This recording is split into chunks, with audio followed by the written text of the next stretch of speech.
Good morning, world. You're in the office with Joseph Skoda.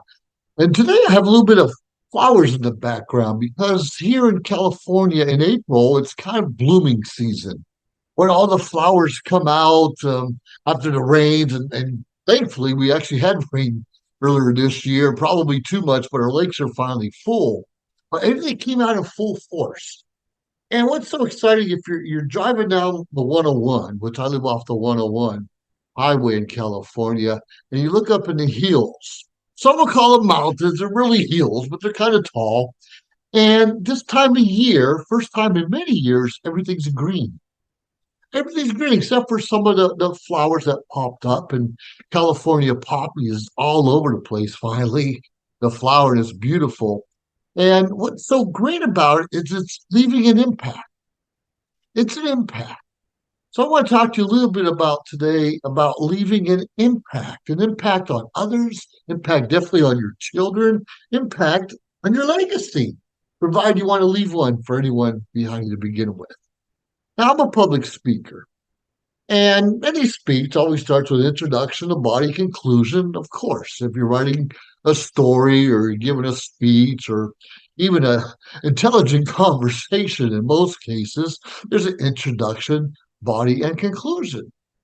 And as a Toastmaster, I get on people's butts quite regularly about giving me an introduction if I'm going to introduce them in front of an audience. And some people say, well, here's my title, here's my name. Okay, Joe Skoda likes fun, Joe Skoda. That doesn't give a big impact or even the audience an idea of what I'm going to talk about. Now, I could say simple, oh, Joseph Skoda comes from Ohio and he grew up in the snow and he grew up fishing and he traveled the world to do these things. So please help me welcome Joseph Skoda, where he talks about having fun. Now that leaves an impact. That leaves something like, ooh, what's he going to talk about?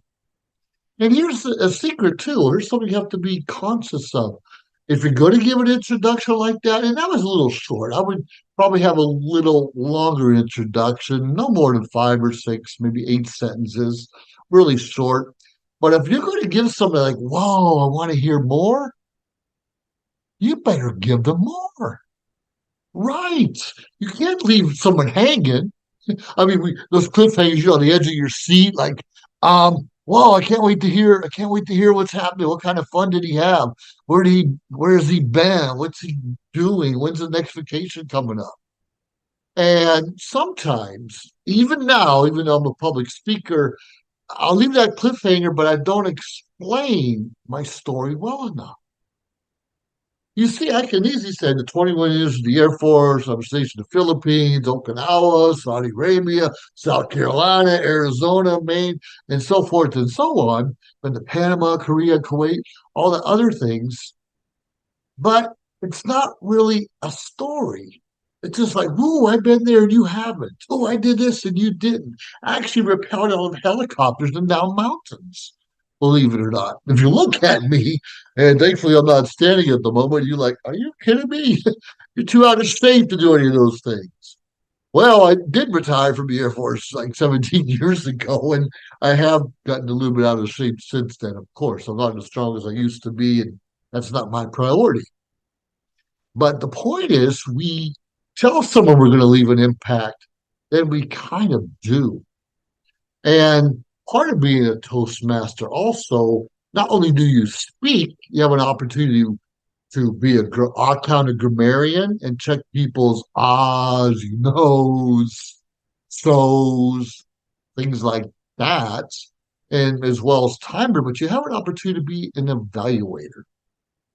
And why I came up with this topic about impact right now is because I just wrote an evaluation for a distinguished Toastmaster who happens to live in the Philippines. Her name is Phoebe Pendant, PhD candidate right now, and going to finish those things up. And very intelligent woman. And she's a nurse and some other things going on. And she talks a little technical sometimes. And she's traveled the world and she's seen things and been to places I never even heard of. And the law studies here in the United States also. And But sometimes when she speaks, it's not necessarily monotone because I speak a little more boisterous or boisterous than the average person, and I pause a little bit differently, and I can get excited and get your attention in my own way. But she was given an acceptance speech because she just won an award recently from the university she went to, and she was being recognized, and it was good. But I felt she could have gave a little more impact. Like, wow, okay, I did this, I won this, I'm surprised, I'm shocked, I'm grateful, so forth and so on. But I didn't hear that closing message. Like, if you work on determination and discipline and dedication, you can accomplish all these things too. Now she did it in her own way, and nothing wrong with that. But it depends on your audience. Now I'm speaking to a camera right now, of course, and there's no audience behind me or in front of me at the moment. And if you're speaking in a small room or with a couple people, or you're speaking in a big room, it's obviously you're going to act a little bit differently. Like I will over exaggerate my gestures. I happened to be in a Toastmasters meeting last night at a local community college called Ellen Hancock College. A lot of good people there. And I invited a friend of mine who's a doctor, also Dr. David Lohman, and Air Force veteran like me. And he gave some pointers to the audience. I mean, me and him have been friends for a long time, but I'm always learning something from him. And he mentioned that sometimes you need to over exaggerate. And we were doing a table topic session where he'd ask a question. And part of being a table topics master is to ask the question, get everyone on the edge of their seats. Is he going to call on me? Is he going to call on me? What's the question going to be like? And he did really well. He asked me a really simple question. Well, first of all, he asked the audience, all right, there's a baby elephant and he's stuck in the muddy murk. What are you going to do to get him out? Something like that. And he says, Joseph. So it was on me. Now, realize there's 10 people or more in the audience, and he could have called on any one of us. So we have to think about what would I do? What would I say? And he's like, make sure that you play the part, not just say, well, I get a tow truck and get them out. No, I went around, okay, everybody get around. Everybody, we're going to do a prayer. Everybody put your hands around this elephant and wish it or pray it up in the air, something like that. Okay, everybody lift. Everybody lift. And I did like 3 or 4 times. It didn't work. Okay, we need to try something else. But the point is, I was leaving an impact and something for the other ones behind me to follow and do their own thing, but still the importance.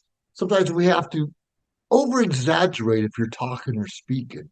Now, not to say over exaggerate your story per se, but over exaggerate the gestures, maybe just a smile, whatever it is to get people's attention because we always hear facts tell and stories sell. Facts tell and stories sell. Okay, there's a million people in the world, and we know there's billion. I think it's 8 billion people in the world.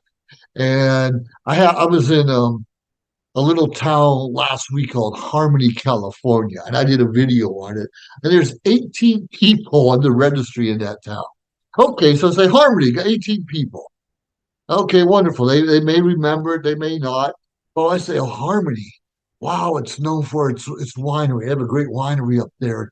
And it tastes like this. You're overlooking the valley and you're drinking, you're seeing the cows out there that are making milk specifically for the I don't know, the locals and they make the best ice cream here. They have sprinkles, they have a frame, and you can rent the town and so forth and so on. And all those things are true. Now that's a lot more exciting than say Harmony, California, 18 people between Morro Bay and Cambria, California, on the Route 1 along the coast. Beautiful area. But when you leave a story behind it, people are like, wow, a winery and cows, this little town, I want to check it out. What are you and I doing and saying and being involved in that people want to check it out? want to check us out. What are you and I doing to leave an impact on our children? We don't have to be multimillionaires. We don't have to have the best job in the world. We don't have to have the nicest house. But like my haircut, but what are we doing to just leave a positive influence and impact on everyone around us? Now we all have bad days. We all have bad days. We have a pain. In fact, my left foot right now is wrapped up. I'm gonna have an ankle pain off and on for several months now. But my kids don't need to see that. My friends don't need to see that. And you don't need to see my pain unless you're talking about something about pain. And it's okay to be real. We should be real. Like, yeah, and my ankle, my foot does hurt. And I'm going to take it out. And the bottom line is I have flat feet. And as I gotten older and put on a few pounds, let's be realistic, put a few pounds, there's more pressure on my ankle and my feet than ever before. So obviously I have to lose a few pounds, get that arch back inside my shoes, which I haven't worn in a long time, and just take it easy. And that can leave a positive impact on others. Say, I know I got health issues. I know I have problems. I know I have a little bit more pain than I should in a person my age. I do have arthritis also. And just so that, well, this is what I'm doing to get out of that funk. This is where I'm going to release some of that pain, make it a little bit easier. Now, the other day, you probably can't see it, but this finger right here is a little bit black and blue. I spilled boiling water on my hand. Um, all four of these fingers got hit with water. Now, what happened? I use no one in the house drinks coffee but me, and I have this beautiful coffee pot, got a grinder in it. I can make a full pot, and there was a time where I was drinking a full pot of coffee by myself. Well, what happens is now I slow down 2 to 3 um, coffees I have, and it's all instant coffee. So since I my tea kettle kind of crapped out of me, I just for about 2 minutes, put some water in a mug in the microwave. When it's done in 2 minutes, I pull it out, add the instant coffee, and voila. Now, don't get me wrong, every now and then I'll add a little bit of Irish cream to it to give it a little kick, a little bit of flavor, but that wasn't the case this time. Problem is, we probably have 20 different coffee mugs, and not all mugs are microwave or dishwasher safe. Seriously, and I had this ceramic mug, a great mug, and I should have had it in front of me, but not just the water in the mug got hot and boiling, but the handle did also. So I'm digging the microwave like I do on a regular basis, and I grab this handle. As my hand's shaking off it, the water spilled off of it. It's on my hand, and and I actually was in the middle of a meeting, a Toastmasters meeting. What a coincidence! That seems to be what I do mostly. I was in the middle of the meeting. I'm a sergeant arms of that club, so I have to set up the equipment and get the Zoom thing going. And we got people from all around the world, not just the Philippines and Malaysia and Singapore and Thailand, but we got people from Barbados and all over California and the US. And we got visitors from Saudi and so forth and so on. It's a lot of fun. But when you're trying to leave an impact, like this is a friendly club, come join us. And I was smart enough to shut my video off, which you can do in a meeting. And I'm out there getting my coffee ready, and I'm coming back. Oh, this hurts. This hurts. We need to pay attention to things that hurt us and let people know. And I mentioned, like, yeah, I burned myself. And later on that day, I had a meeting with someone. And they called me, and I said, I'm a little bit behind. I said, have you ever spilled boiling water on yourself? And I said, I did all over my hand. This woman's like, well, yeah, once upon a time I did it on my head. Like, oh, that's a whole different story. She poured boiling water on her head by accident. I didn't get the whole story or situation, but hand, things will leave a bigger impact on you than some other things. Regardless of what we're talking about or what we're doing in life, what are we doing to be positive? I mean, we might wake up on one side of bed or the other, and we might be pissed off from the night before someone did us wrong, lost a job, stock market, so forth and so on. quite frankly, look at our government. There's a reason right now to be um, angry. But we still have to leave a positive aura around, those around us. And sometimes we get distracted and we realize our kids, it's up to them how they're going to feel. And we're allowed to be mad and angry if that's, or in pain if that's just what's happening at the moment. And that's okay. And unfortunately, some of us don't care, don't realize people are watching us. I do a lot of talks about, well, a lot of motivational talks about we're in a glass bowl, people are watching us, and how do we motivate others, and what inspires people over here. And I do a lot of training. So please reach out to me if you need something like that. That I get off. That doesn't right. Anyways, I get excited when I'm passionate and talk about something that means a lot to me. But with that being said, if you have a story and you want to find a way to motivate others, if you want to find a way to inspire others. And like I said, leave a good speech, introduction, body, conclusion. And remember, facts tell, but stories really sell.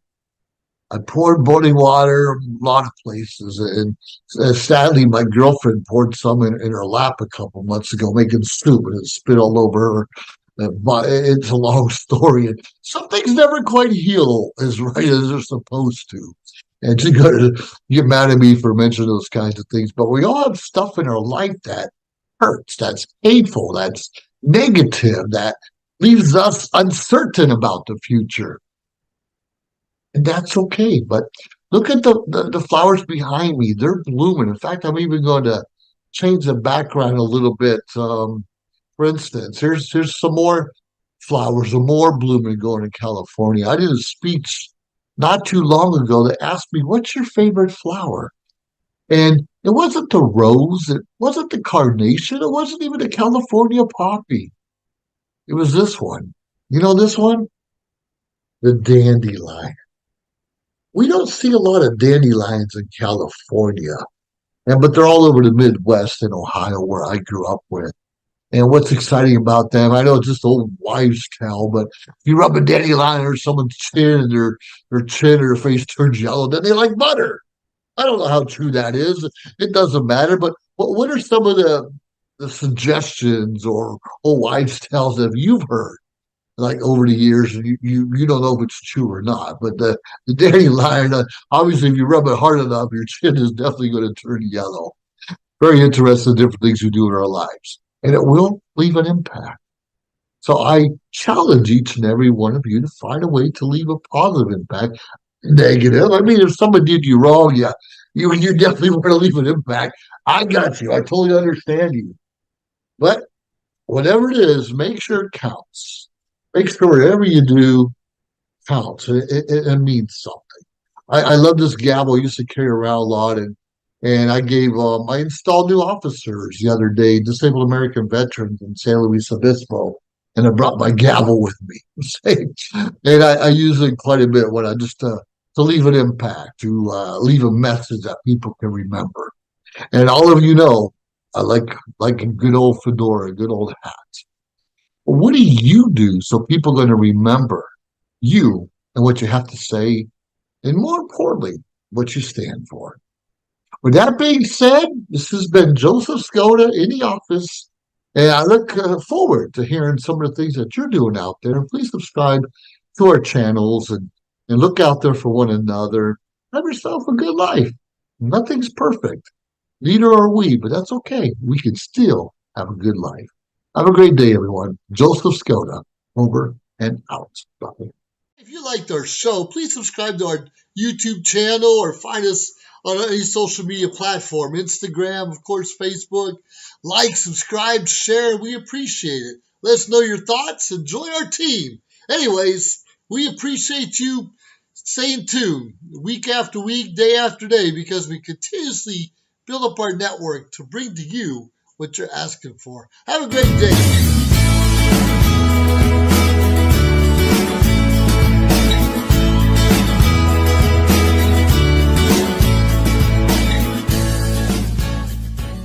This show is brought to you by Modern Word Ministries.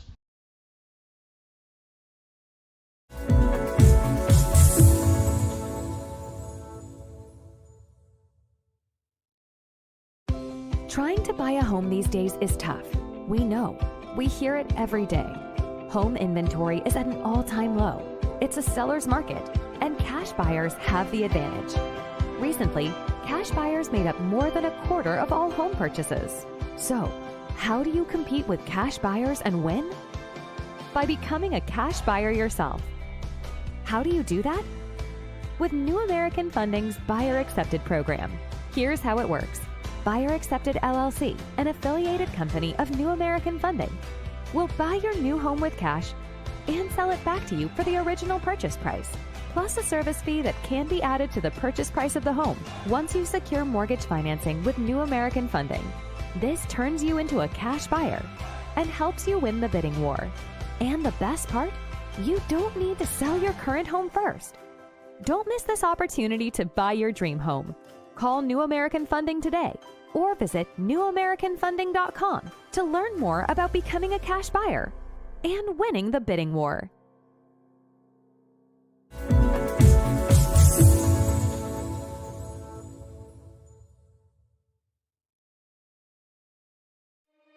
I can already feel you judging me, and not for what I've done in the past, but for what I'm about to do. I had what mattered, and I got careless. Like, I don't deserve more. I don't deserve sympathy. I don't deserve to be here. Where the hell are you? Why aren't you answering your phone? Jenna! What is the matter with you? Someone once told me, you may not be everybody's cup of tea, but you're somebody's shot of whiskey. Excuse me, ma'am. My car ran out of gas and I left my wallet at home. Could you please spare a couple dollars so I can refuel my vehicle? I literally have nothing. What's it gonna take to get you to join the program? Get about a dog! If Jesus wanted you to have a dog, he would have blessed you with a bowl and a leash now, wouldn't he?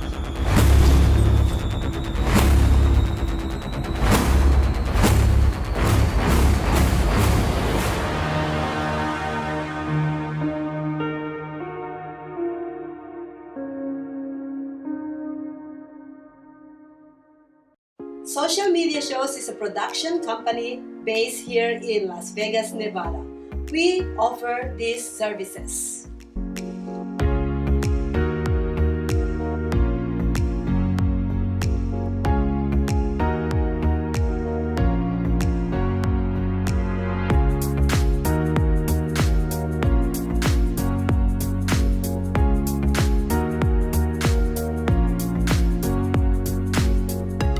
We've been streaming shows live in real time for over 4 years on major social media platforms and also on our website socialmediashows.com. And we are now on Roku TV. We welcome you to have your own show on our TV network. Call us 651-955-8743 or email us at admin@socialmedia